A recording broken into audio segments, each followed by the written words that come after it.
Okay. Procurement and processing. Before I do that, I got a story for you. So I'm standing in Paul's living room. I just got shocked by the size of his check that Jeremiah, right? Turn me down just a little bit. I'm a tad hot. There we go. I'm shocked by the size of this guy's check. We have a little conversation. I learned some stuff. And he's got a bookshelf behind him. And I said, Paul, I said, listen, I'm really trying to learn this business. What would you suggest? How do you get the thing going? You know, whatever.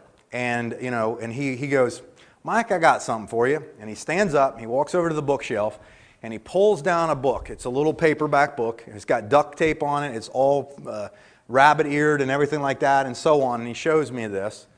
And it's Art Williams' book. All you can do is all you can do, but all you can do is enough. And he looks at me and goes, Mike, this here's the Bible in network marketing. Go get yourself a copy. And he let me touch it, and I went through it. And that was the first book I ever read. And probably, I was 26, so in 27 years, that was the first book I ever read. Ha, ha, ha, you didn't catch that. I know it's sugar time. And I went home, and I just devoured that book. It was the first book that I read. I read all these things in there. I'd never heard of Art Williams before in my life. And that book really, I think, was one of the turning points. That's what I said, that when I met Paul, it was a turning point, was he pointed me to a tool that really got me thinking completely different. And so when Don said that earlier about him, it kind of helped me remember that because I forgot to mention that. So processing, okay, procurement's how you get leads.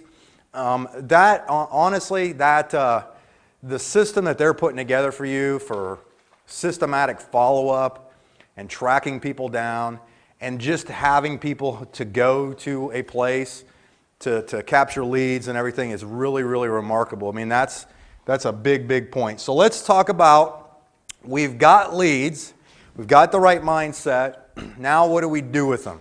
Okay? This is part of what we call the processing. This is the processing. This is what I kind of have stayed with for years once I kind of put this down of what I was going to do, okay?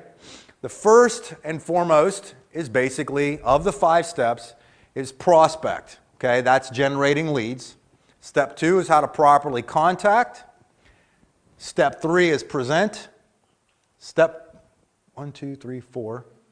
Oh, I'm sorry, I was like, oh my gosh, I thought I missed one. And step 5 is repeat, okay? So let me break these down for you. Prospecting really just comes down to who you're going to talk to, how do you generate leads, which you guys have now seen, you know, these guys got a good program for you. Contacting. Now, when I was starting my business, I understood that I had a target market. When I really started to take off, I was going after my target market, which was either people who were looking to make money, or people who are looking to, you know, lose weight or whatever, or get insurance or whatever you might be, okay? So it doesn't matter. You just figure out what the target is. When I contacted people, this is real, real important, is when I made my initial contact was never to begin the presentation process. My initial contact was just to get my foot in the door with someone. So let me walk you through this. And I'm going to use Jeff as an example, okay? So the phone rings, okay? So I've got Jeff on my list to call. And I learned, again, it's real important to say less to more people. Say less to more people. My pitch was, because I was trying to work the numbers really, really quick, you know, instead of just trying to mow the yard one strip every day or two, I would try to do it fast. So ring, ring. And, hey, is this Jeff? Let's say I know Jeff, okay, or whatever, I got his name or however, but Jeff, say hello. Hello. Hey, Jeff, this is Mike Healy. How you doing? Hey, good. How about you? I'm doing good. Hey, listen, I just lost my train of thought there. My sugar went high too. I shouldn't have eaten that brownie. Hey, Jeff, Mike Healy. Yeah, what's up? Hey, listen, I know you're busy. I know you don't have, I'm not going to take up a lot of your time, but do you care if I send you an email on something? Yeah, go ahead. Okay, cool. And here's what I do. Okay, I typically, literally, that's what I have done for years, is I call and I ask somebody permission to let me send them an email or something to just point them to a resource of some sort. Now, the reason I ask permission is, how many of you guys have ever gotten emails that you didn't want? It's called spam, right? What do you do with it? Spam. Delete it. If a friend of yours who you still know sends you something that you never asked for with a pitch, what do you still do with it? Delete. You typically delete it, right? Even though it's your friend. But if your friend or an acquaintance called and asked permission to send you something, what's more likely to happen? You're going to look for it and you're going to read it. That's a real key point. See, a lot of people, they get in and go, well, geez, if I typed out one big long email, I blasted it to my email list, they're all going to see it and it's going to be amazing and everybody's going to call me. And they do it and nobody calls and they wonder why, right? It's because unsolicited email is trash. They're not going to read it. But Jeff now, he's going to go this. Now, Jeff, ask me what it's about. So, well, Jeff, it'd be like giving you a haircut over the phone. Ha-ha, right? Okay. I say that phrase, believe it or not. It'd be like giving you a haircut over the phone. What I'm going to do is I'm going to send you just a short email with a video link and a number to listen to. Okay, is that cool? Great. Okay, well, listen, Jeff, I really appreciate it, and I'm off the phone. Okay? Because I'm not trying to sell him on this. A lot of times people, they try to fire hose somebody with information, and when they start talking, they don't stop. Because they've wandered out into no man's land and they don't know how to get back. They start talking. So what my email says is really classy. You ready for this? Jeff, thanks for letting me send you this. Watch the short video. Here's the link. If you get a chance to, if you're in your car, listen to this call on your way to work. Really appreciate it. Talk to you in a day or so. Thanks, Mike. Ta-da! You guys paid a lot of good money to come hear that one, right? So that's all I did, basically. So what I'm doing is I just want to start an interaction with Jeff. So what I've done is I've contacted him. Now what happens is I use the tools to do the presenting. What are we talking about earlier, about 2 hours ago? Why do people join you? Because they believe that they can do what you just did. If Jeff gets into business, does he think he's smart enough to send me an email or somebody an email? Yes. So when I got Jeff to listen to so I sent him the email, and the way what I do with my program, what I have, is I have 2 videos and I have a recorded call, a sizzle message. Okay? My first video that I sent him, so it's a short intro video that basically plays, and and it's short enough and it goes through and it hits benefit about my industry, what we're doing and what we're looking for, okay? I'm not trying to sell him on this. I just need to make him aware of what I'm into. That's all I'm trying to do on the initial call, okay? So regardless of how that happens, you just have to be very careful that when you're interacting with people for the first time, that when they ask you what time it is, you don't tell them how to build the watch. Makes sense, okay? You got to just be simple. Present. Now, present is basically the presentation is the video itself. So I've prospected, I got Jeff on a list, I contacted him, I'm letting the tool or the system do the presentation for me in most cases for an introduction. This is all I'm trying to do. And how many of you have heard that fortune's in the follow-up? Okay, everybody's heard that. Now what happens typically about 24 to 48 hours after I've sent him the email, I don't want to let too much time go by. I have him scheduled down on my I don't have anything on this spreadsheet or anything like that.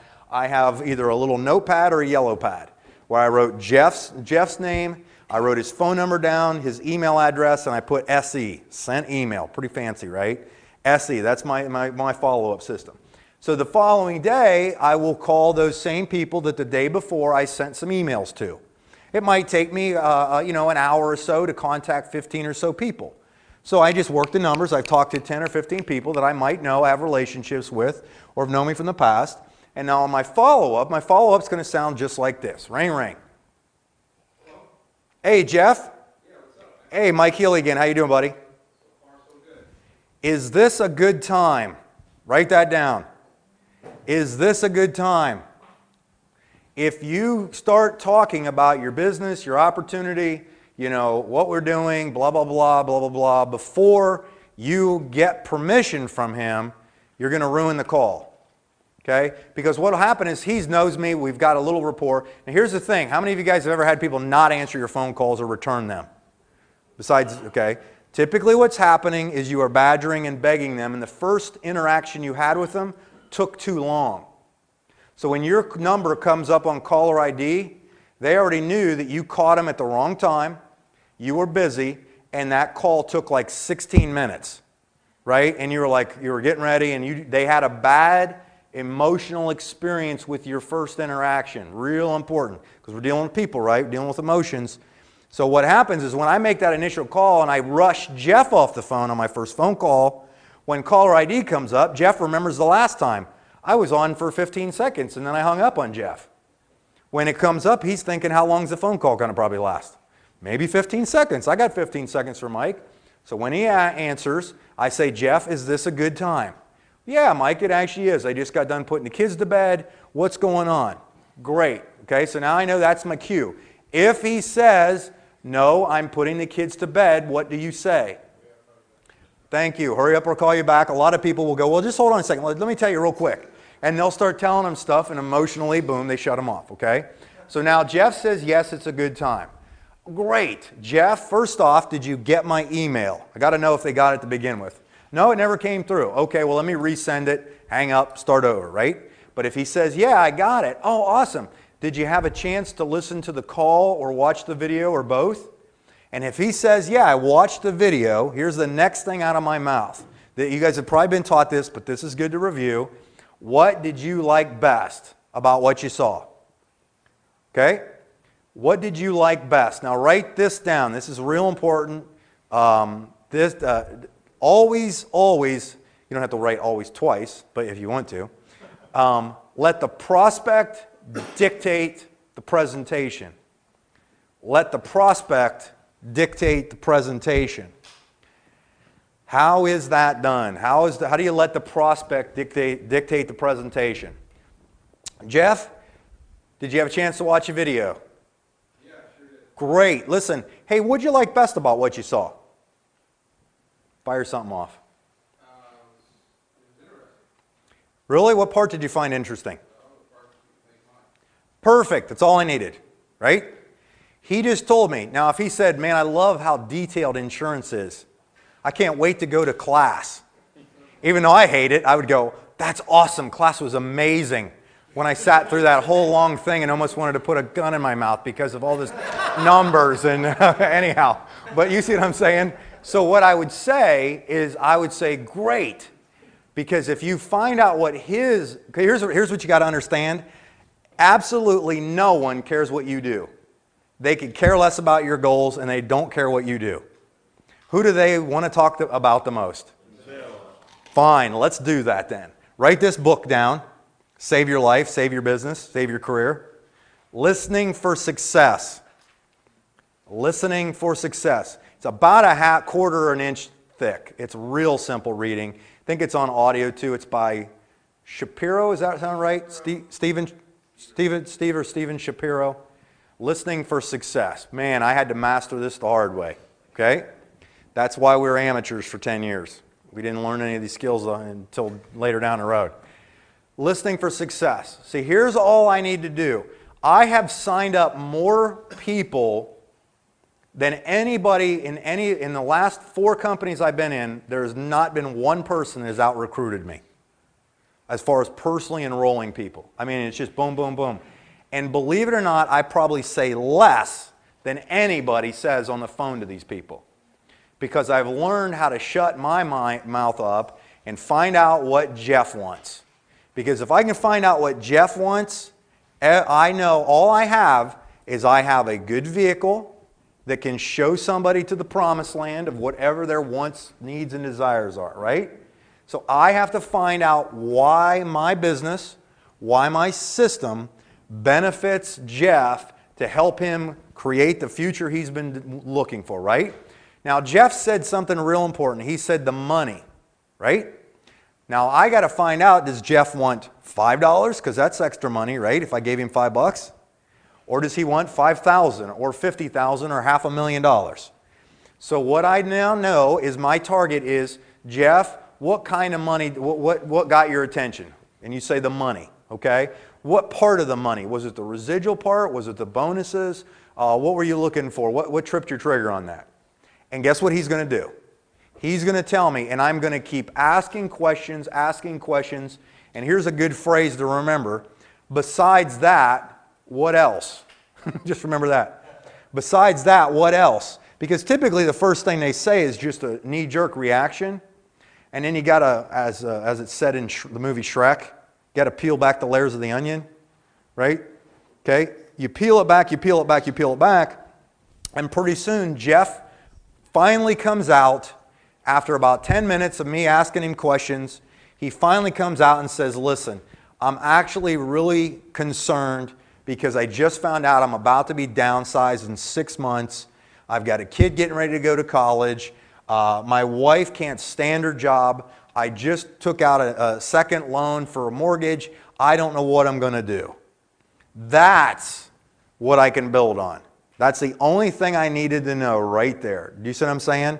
So now I know his emotional contact. What is it that's facts tell, stories sell, benefits are the ones that move them, but people make decisions how? Say it louder. Emotional basis. He just told me what his triggering emotions are to get me to his hot buttons of what he wants to do with my presentation. I could sell Play-Doh, popsicle sticks, gum wrappers, anything. If I have any kind of, if you can ask the right amount of questions, you can sell anything to anybody. Because all selling is, I heard this and I thought it was the best example, was by Peter Daniels. He was a billionaire. You've seen him before, haven't you, Tim? Peter Daniels, he's awesome. Billionaire from down in Australia, and he said that all selling is telling the truth enthusiastically. That's all it is, telling the truth enthusiastically. Enthusiasm is just you being emotionally excited about what you have and what your career path is, right? That's pretty much what it is. So all I need Jeff to do is tell me what his interest levels are. Now, if I don't think that it's for him, then that's great, and we'll get to that point. But here's the thing, if you properly have the right conversations with Jeff on the phone and ask questions and let Jeff talk and Jeff talk and Jeff talk and Jeff talk, and who talk? Jeff talk. By the time he asks you what you're in, he's already sold himself on why he wants to be part of your business. Like, I hardly ever have to even ask anybody. I have no you know how people give you the hard close? Let me teach you the 10 lessons on closing people. You want to hear my great closing line? Hey, what do you want to do next? Go ahead, write that down. That's a good one. Hey, what do you want to do next? Jeff's going to tell me. Like, if I'm sitting on the phone with somebody and I'm having a conversation, and if Jeff and I are talking about my business, he's told me everything. I pretty much know everything. I sat through a presentation one time. One of my favorites to explain is I walked in, I talked to a guy, and I said, hey, what's going on? He says, listen, I really appreciate you coming over here. I really want to hear what you got. And I said, awesome, Steve. I said, tell me a little bit about what's going on with your life. This guy did not take a breath for 45 minutes. Didn't say a word, right? Or I didn't say a word. He just talked and talked and talked and talked. He told me everything. I knew everything about the guy. And when I was here was my cue. He finally at the end he goes like this, goes, so show me what you got. Like that. He had already worked himself up into being enthusiastic about anything because he just spilled his guts. Nobody'd ever listened to him. Most people don't listen to people these days, right? It's usually a you badgering, and everybody's got their defenses up. People don't want to be sold. People want to buy. Thank you. People want to buy. People don't want to be sold. They want to buy. People want to buy. Why is Amazon so big? What do people want to do? Buy. There's 250 million credit cards on file with that company. 250 million are on file. People go, I want to buy. Click, click, click, click, click. Ask my mom. It's crazy. She's the brown box queen. Anyhow, let me stay on track here. So what happens is now when I've talked to Jeff, to Steve, let me finish Steve's story. Steve, at the end of the thing, he goes, well, show me what you got. And I go, well, and he told me in 45 minutes every single thing I needed to know about him, and I was able to within 4 minutes, basically say, well, we have this, which is what you were talking about. We've got this that we offer, which you were mentioning about here, and this is what we're doing. He goes, great, let's do this thing. I'm like, oh, awesome. Didn't use a PowerPoint, didn't use this, didn't use that. It happen a lot. If you look at some of the greatest guys like Paul that I mentioned a bunch of times, Art Williams, a lot of these guys, most of them were not being fancy. They were not overwhelming people with data and information, even though we have to use tools to make our message simple. What they were learning to do, more importantly, was not to sell somebody, but to create a friend. To create a friend that somebody, because if you guys are confident in what you have and you know you have a good program, then all you just got to do is figure out if it's for them or not. You know what I mean? Like I always tell somebody, I say, Jeff, I don't know if my business is for you or not. I just tell them that. I said, there's no obligation. If you say no, it's cool. Okay, I always take the heat off of everybody that I talk to. I don't want there to be any animosity. I said, listen, you are more than welcome to say no to me. It's not a big deal. We're going to be friends regardless. And they're like, oh, okay, because he wants to buy. He doesn't want to be sold. Does that make sense? Yes? I just want to ask you, when you talk about, I guess, like a compensation plan or something, is that in the follow-up or afterwards? Or? Yes. It's in both. What it is this: when I'm I prospect Jeff, I got my foot in the door, and I do this. Now, obviously, I'm limited to time, so we can't draw out 3 weeks worth of maybe information I'm giving him. But if Jeff says, "Hey, I have a question on the comp, the comp plan," or he starts talking about the money, then what I can do is I can say, "Oh, well, this is this and this." And, based on the money, how much money did you need? Oh, I need about $3,500 a month to come in. Well, you know what we've got, and instead of going into the comp plan immediately, I might say, well, our comp plan does allow people to secure a certain amount of contracts, and they get X amount of dollars. In fact, Chris, right? Chris, a friend of mine, just actually did this. Chris was in the same situation that you were in. See what I'm doing? Facts tell, stories sell. Anytime I'm talking to somebody, the next thing I follow up with is with a fact, or if I say a fact, I back it up with a story. You guys ever heard of Orrin Woodward? Maybe Orrin Woodward is probably one of the best network marketers on the planet. He wrote a couple books, Leading a Leadership Revolution. What's the other one he just wrote? What is it? Anyhow, he's got a bunch of books. He's built organizations into the hundreds of thousands.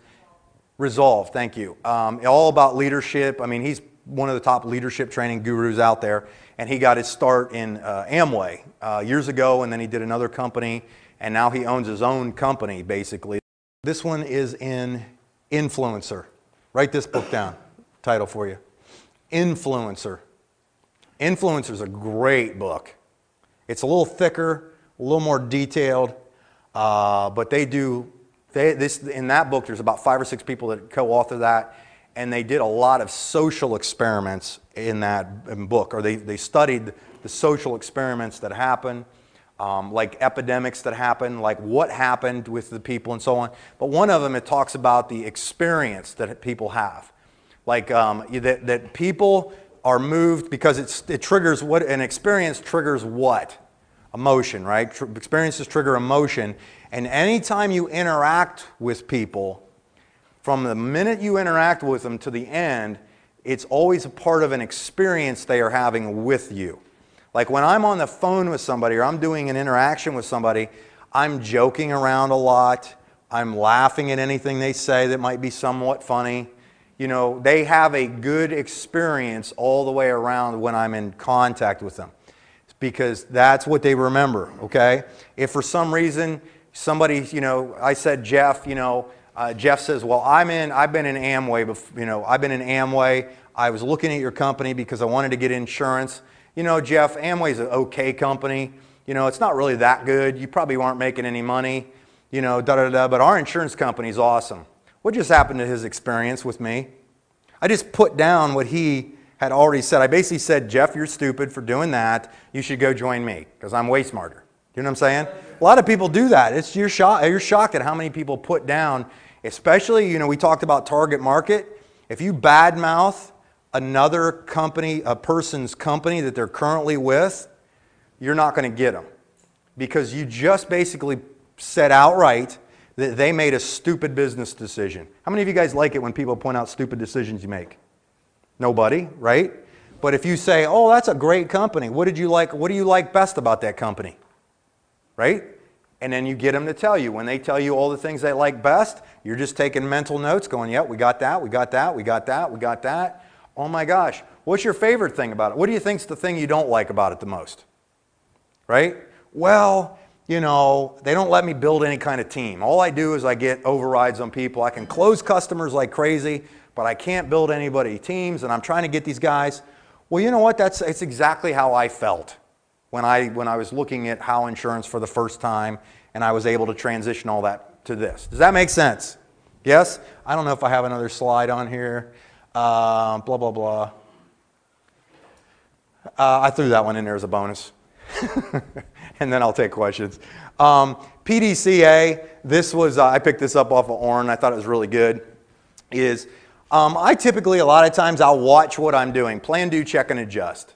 Like as I'm going about my business, based on what the things are that I heard, the information I have, the systems that are in place, I should know that 90 days from now, realistically, if I'm consistent, I should have some results. Typically positive, hopefully positive results. If I don't, then I got to check what's going on. So you make your plan. So you go, okay, I realistically can give presentations to maybe 3 people a week. I can sit down and do 1 or 2 presentations because I'm still trying to get out of my job. Okay, so I've put my plan together. I know I got this system, and system. Okay, I then implement it. I do the thing. I make my phone calls. I do that. And then I check them. Maybe it's 30 days, 60 days down the road. If I haven't put anybody in, I got to check, right? I've made a check and I might ask somebody. I'm like, hey, I made 50 phone calls to these people and I hadn't got one person signed up. And I'm like, well, what did you say on the phone call? Well, I told him this, and I told him that, and I told him that, and I told him that. Oh, what we have to do is we have to adjust your initial phone call. You're talking too much. Oh, because I get that a lot. You get people that are ignorance on fire, right? They just boom, boom, boom, they're shooting off, rattling off, they're all excited, they join, and they don't know what they're doing. So we make a slight course corrections, excuse me, just like a boat. You make a little tweak on the what is that called? Rudder. And the boat eventually gets to where you're trying to go, okay? If you think about a plane or a boat, these things actually, they make like hundreds of slight course corrections the entire time they're going on a thing. If they continue to let the rudder stay a little tilted, even though it might be 1 degree, if you're going from Europe to the United States, you're going to end up in South America. Do you see what I'm saying? Which is not your destiny where you wanted to go. So you have to do that. So plan, do, check, and adjust. Are we good on any of that stuff that I covered? Because then I'll let you give me a big round of applause, and then I'll have Dawn tell me what I'm doing next. We good on that? Does that make sense? All right, big round of applause.